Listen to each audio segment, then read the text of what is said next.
नमस्कार, मैं हूँ निधीश त्यागी और आप हैं हरकारा डीप डाइव पर और हमारे साथ हैं श्रवण गर्ग साहब, जो वरिष्ठ पत्रकार हैं और हमारे मेरे पुराने बॉस भी रहे हैं।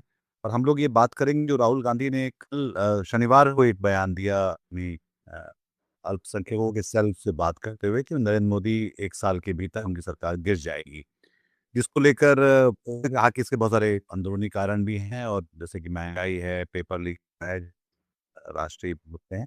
और उसके बाद हम देख सकते हैं कि उसके बाद बीजेपी की तरफ से उसको काफ़ी तेज़ी से उसको रिस्पॉन्स हुआ है। संबित पात्रा और अ, जो कॉमर्स मिनिस्टर पीयूष गोयल ने उनका उनका खंडन किया, हम तब उनकी बुराई की जैसे ये और उन्होंने कहा कि राहुल गांधी अनार्की क्रिएट करना चाहते हैं मोदी की सरकार को गिराने के लिए।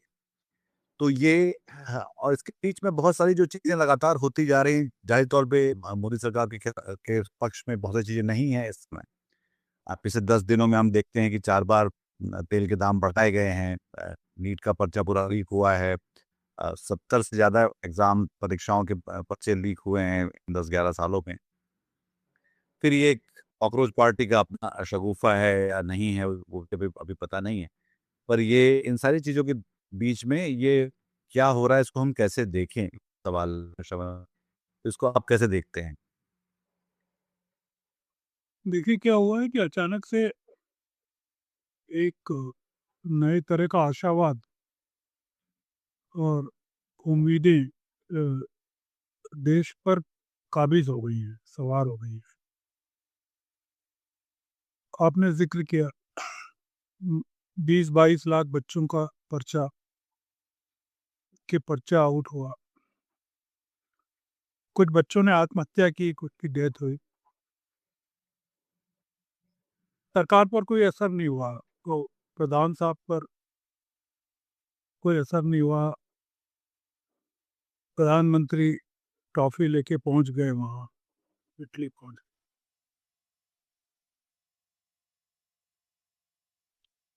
एक बेचैनी जो छात्रों में है, उस नाराजगी, उसके कारण आशावाद। फिर ये सुप्रीम कोर्ट के जज साहब की टिप्पणी, कॉकरोच। अब तो सीबीआई जांच के लिए पिटीशन लग गई है सुप्रीम कोर्ट में कि ये कॉकरोच पार्टी के सीबीआई जांच की जाए, उनके इरादे कौन हैं, लोग कौन हैं। और उन्हीं के पास गई है जिन्होंने कॉकरोच को जन्म दिया था। आर्थिक स्थिति बुरी तरह खराब है। पेट्रोल के दाम आज फिर बढ़ गए,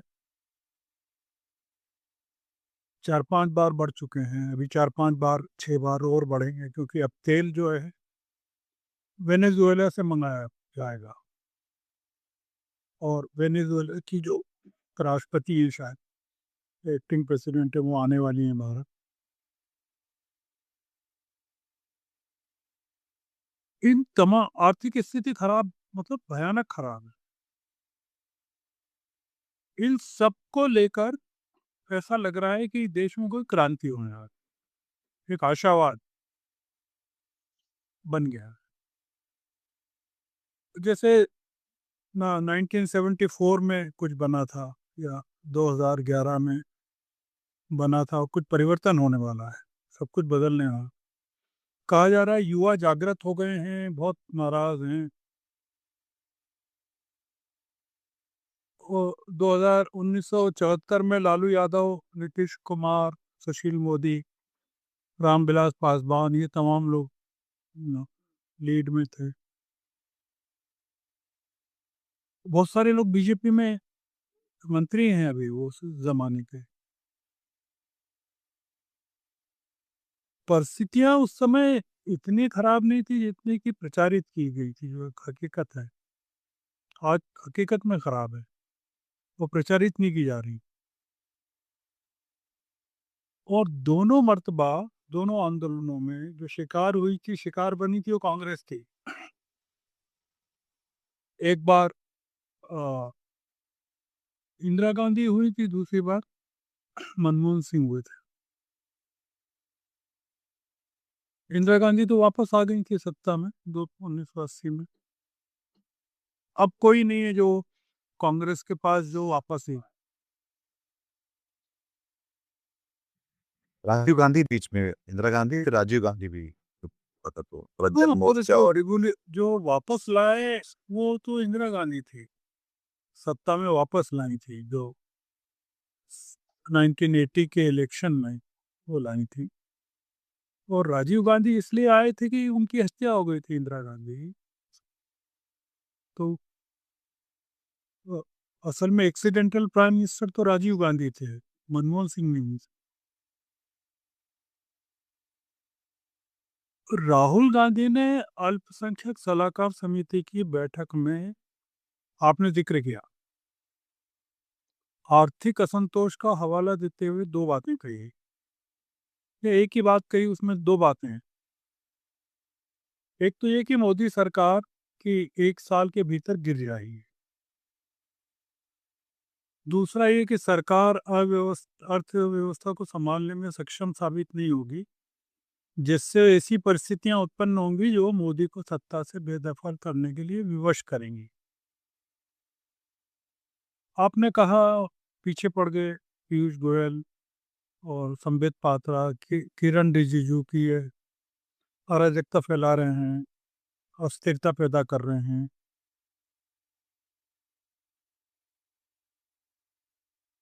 वो जब इन्होंने कहा था अ, कानून नहीं माने सेना, गलत कानून, पुलिस, जेपी ने 70, तो उन पर आरोप लगाए थे देशद्रोह के, अराजकता फैलाने। तो उन्होंने कहा अगर ऐसा है तो हाँ, मैं अराजकता फैला रहा।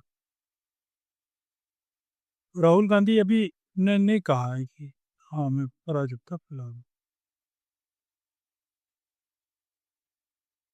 हम ये कह रहे हैं कि राहुल गांधी के ऑप्टिमिज्म का स्वागत किया जाना चाहिए।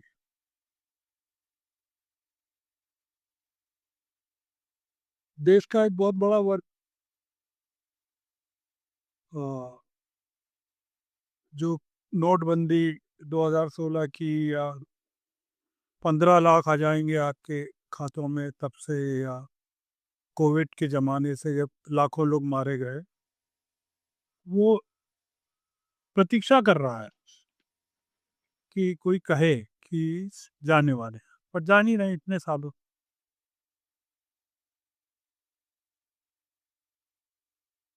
राहुल गांधी के साथ के आशावाद के साथ जो कुछ और फैक्टर जुड़ गए जो आपने गिनाए हैं, कॉकरोच जनता पार्टी, अ, युवा आक्रोश, और नीट की परीक्षा, इतने लोग, तो एक आप अगर डिबेट्स देखें यूट्यूब चैनलों पर या मेन स्ट्रीम पर तो नहीं है, पर यूट्यूब जो इन्फ्लुएंसर्स हैं वो इसको देश में व्यापक असंतोष के विस्फोट के रूप में देख रहे हैं। अभी मैं पढ़ रहा था एक खबर कि बीजेपी में भी इसको लेकर चिंता है। पीएम के साथ बैठक हुई, उसमें अलाइज ने शायद ये कहा कि युवाओं के इशू को एड्रेस किया जाना चाहिए। अब एड्रेस कैसे करेंगे? अगर पिटिशन लग रही है कि वो उनकी जांच हो, देशद्रोही हैं, सोरोस के पैसे हैं, हाँ, इस डिस्टेबलाइज कर रहे हैं, तो फिर जांच क्या करेंगे? जांच तो हो गई, जांच के बगैर ही जांच हो गई कि भाई आपने कह दिया कि ये तो देशद्रोही है।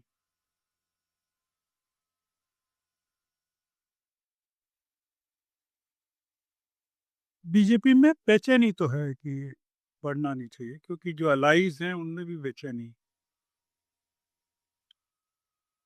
जो व्यक्त हो रहा है, वो कई चीजों को एक्सप्रेस कर रहा है।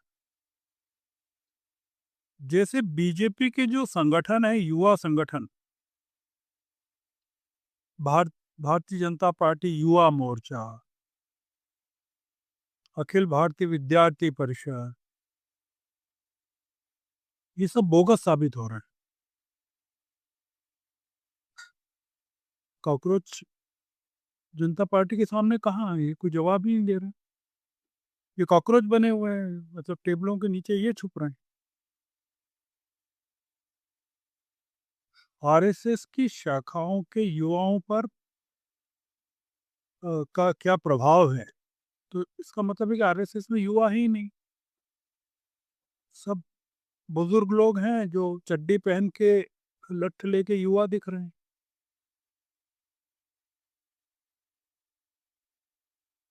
तमाम लेखक, पत्रकार, विद्वान जो मनमोहन सिंह की 12 बजाते रहते थे, वो पलटी खा रहे हैं। हमने पिछली चर्चा में सुरजीत भल्ला साहब की बातचीत की थी, उनके आर्टिकल की। अब उसको रिपीट करने की जरूरत नहीं। अभी संजय बारू साहब का एक लेख प्रकाशित हुआ है, वो मनमोहन सिंह जी के साथ काम करते थे, उनके शायद प्रेस एडवाइजर थे, मीडिया एडवाइजर। मैं तभी मिला था उनसे आखिरी बार और पहली बार। उन्होंने किताब लिखी थी तब मनमोहन सिंह की आलोचना करते हुए, एक्सीडेंटल प्राइम मिनिस्टर। अब वो याद दिला रहे हैं कि जब मोदी जी सत्ता में आए थे 2014 में, तब उन्होंने आश्वासन दिया था कि 10 साल में देश को ट्रांसफॉर्म कर देंगे। वो ट्रांसफॉर्म तो किया नहीं, वो ट्रांसफार्मर के साथ अटैच कर दिया देश को, और जब मन चाहते हैं लोड शेडिंग कर देते हैं, और कई लोगों के घरों के यंत्र जल जाते हैं। बारू साहब ने पीएम को फोकस करते हुए कहा है कि वो जो ट्रांस